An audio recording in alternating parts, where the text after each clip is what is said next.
반갑습니다. 성경이야기꾼 이동주입니다. 오늘은 노아 이야기를 할까 합니다. 그중 우리가 좀처럼 받아들이기 어려운 에피소드, 노아가 포도주를 먹던 날 그들에게 무슨 일이 있었던 것인지 함께 살펴보았으면 합니다. 그리고 현대를 살아가는 우리에게 이 이야기가 어떤 의미가 있는지 함께 고민해 보았으면 합니다. 본문은 창세기 9장 18절에서 29절입니다. 대홍수 이후 노아의 가정과 그들의 삶이 안정을 찾아가던 무렵이었습니다. 노아는 무슨 생각에서였는지 포도나무를 심었고 그 소출로 포도주를 만들어 먹었습니다. 그런데 이후 노아가 포도주에 취한 뒤에 일어난 일련의 사건들은 현 시대를 살아가는 우리에게는 온전히 받아들이기 어려운 내용이 많습니다.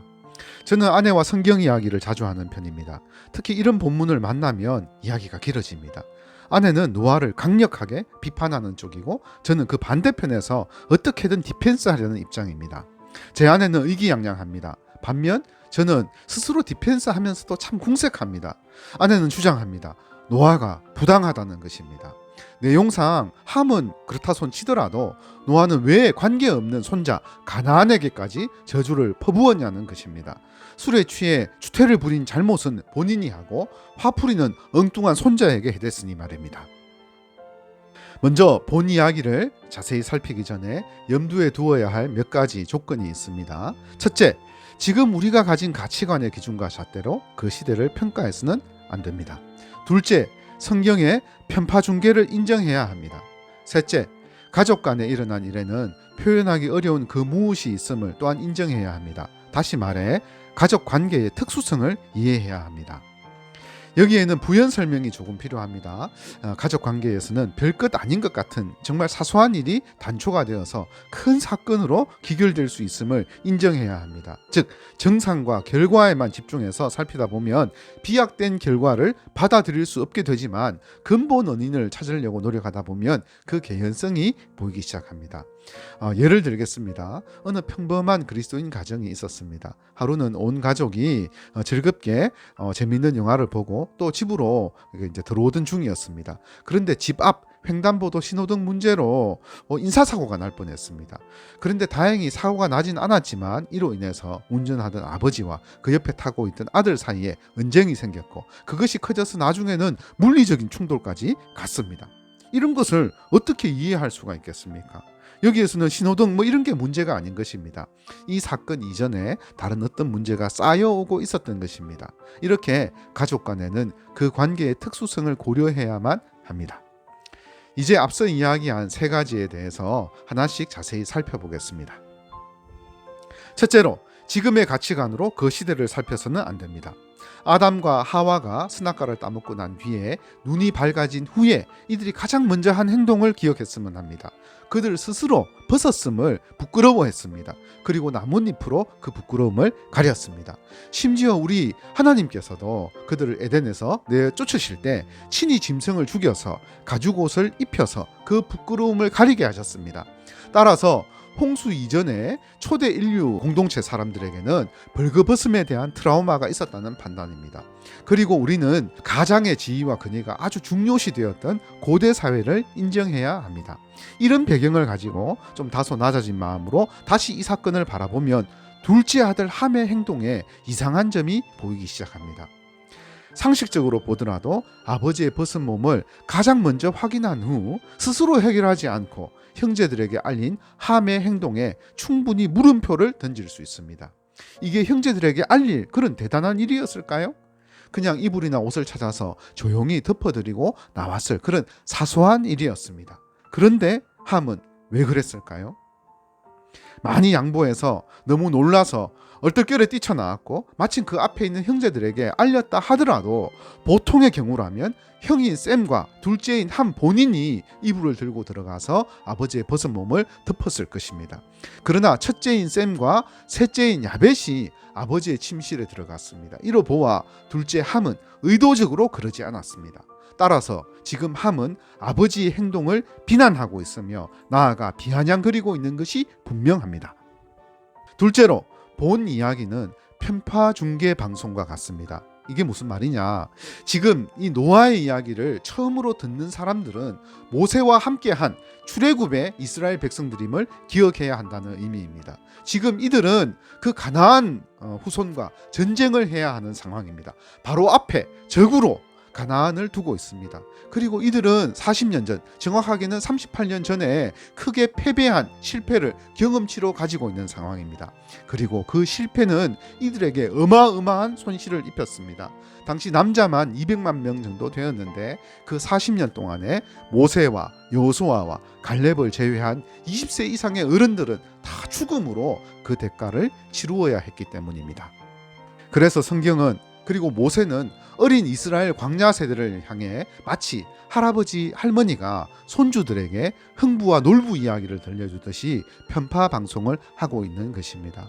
다시 말해 앞으로 가나안과 치룰 전쟁에 대한 합당한 명분과 정당성을 부여하는 것입니다. 2000년대를 살아가는 우리들에게는 노아의 이 에피소드가 다소 황당하게 들릴지 몰라도 처음으로 이 이야기를 들었던 모세 앞에 어린 이스라엘 백성들에게는 큰 동기부여가 되었음에 틀림없었을 것입니다. 그들은 이 모든 이야기를 자신의 이야기로 받아들였음에 분명합니다. 그리고 내가 노아였다면 어떻게 했을까를 진지하게 생각한 것입니다. 당시의 가치관으로서도 함의 행동은 그냥 봐줄 수 없는 버르장머리 없는 못된 행동이었습니다. 셋째로, 가족 간의 이야기에는 말과 글로 표현하기 어려운 그 무엇이 있음을 인정했으면 합니다. 가족 관계의 특수성으로 이해하자는 의미인데 사실 이 부분이 설명하기가 참 어려운 부분이라고 생각합니다. 그리고 제가 말하지 않은 또 한 가지 이야기도 있습니다. 저는 노아가 잘했다고 생각한 적이 한 번도 없다는 사실입니다. 포도나무를 심었고 그 포도 열매로 포도주를 만든 것, 그것은 잘한 것도 아니지만 잘못한 것도 아니라고 생각합니다. 또 취했기에 실수할 수 있으며 실수 그 이상도 이하도 아닌 그냥 실수 자체라고 생각합니다. 그런데 이후 발생한 함의 행동과 처신, 그리고 이를 알게 된 노아와 그의 저주에는 크게 비약된 그 무엇이 있음이 분명합니다. 성경은 아예 대어놓고 이렇게 이야기합니다. 방주에서 나온 노아의 아들들은 셈과 함과 야벳이며 함은 가나안의 아버지라. 더하여 가나안의 아버지 함이 그의 아버지 하체를 보고, 그냥 둘째 아들 함이 그의 아버지 하체를 보고 이렇게 이야기해도 충분한데 성경은 굳이 저렇게 표현하고 있습니다. 왜냐하면 앞서도 이야기했지만 모세를 통해서 노아의 이야기를 듣는 이스라엘 백성들 앞 요단강 건너에 바로 그 가나안 후손들이 대치하고 있었기 때문입니다. 저는 사람의 가치관이 그 다음 세대로 대물림 된다는데 상당히 동의합니다. 물론 그렇지 않을 수도 있습니다. 그러나 많은 경우 악화가 양화를 구축하고 그것은 대물림이 됩니다. 함의 진취적이고 반항적인 성향은 홍수 이전 시대의 사람들의 것과 닮았습니다. 그리고 함의 그런 모습을 가나안이 닮았을 가능성이 아주 큽니다. 무슨 말이냐? 홍수 이후 노아의 후손들에게는 타락과 세속화에 대한 큰 트라우마가 있었을 것입니다. 그래서 성향상 보수적일 수밖에 없습니다. 그러나 함과 가나안은 달랐던 것 같습니다. 그들의 성향은 진취적이고 진보적이었습니다. 그러하기에 홍수를 내리신 여호와 하나님 트라우마에 사로잡혀 있는 그 아버지와 가족들이 참 답답했을 것입니다. 그리고 그 정점에는 아버지 노아가 있었습니다. 노아는 사사건건 모든 일을 하나님께 여쭈어 보는 사람이었습니다. 일은 더디게 진행되고 제대로 돌아가는 것이 하나도 없는 것 같았습니다. 이렇게 둘째 아들 함과 아버지 노아 사이의 감정의 골은 점점 깊어갔습니다. 그런데 이런 상황에서 둘째 아들 함이 아버지의 실수를 목격한 것이지요. 어이쿠하면서 함은 놀랐을 것입니다. 부덕불 경황 중에 아버지의 벗은 몸을 보았기 때문에 무한한 마음이 들었을 것이고 얼른 고개를 돌려 이불이나 겉옷을 찾아서 아버지의 벗은 몸을 가렸어야 합니다. 그러나 그는 그러지 못했습니다. 아니, 그러지 않았습니다. 성경의 뉘앙스는 불어 그렇게 하지 않은 것처럼 말하고 있기 때문입니다. 함의 마음속에는 아니, 우리 보고 타락했다고 나무라지 마시고 아버지나 잘하세요 라는 생각이 욱하고 솟아오른 것입니다. 은행이 일치하지 않는 아버지 노아가 요즘 표현으로는 마치 꼰대 같았을 것입니다. 그런데 노아도 마찬가지입니다. 그는 술이 깬 후에 자신의 실수를 확인하고 무안해하고 부끄러워했어야 합니다. 그러나 그는 순간적인 화를 참지 못합니다. 이제껏 눈꽃만큼도 마음에 들지 않았던 아들 함과 바나가 손자 가나안이었습니다. 그는 자신의 무한함과 부끄러움을 감추기 위해서 그 몇 배가 되는 분노를 일으켜 아들과 손자 가나안에게 다 퍼부어 버렸습니다. 그동안 쌓이고 쌓였던 것이 폭발한 것입니다. 누구의 편을 들거나 또 그렇지 않거나의 문제로 보아서는 안 될 것 같습니다. 이는 우리 인간 속 죄성에 관한 문제로 보아야 할 것입니다. 여기까지 생각이 미치니 바로 한 사람이 떠오릅니다. 누구일까요? 바로 이 노아의 이야기를 이스라엘 백성들에게 들려주는 모세 본인입니다.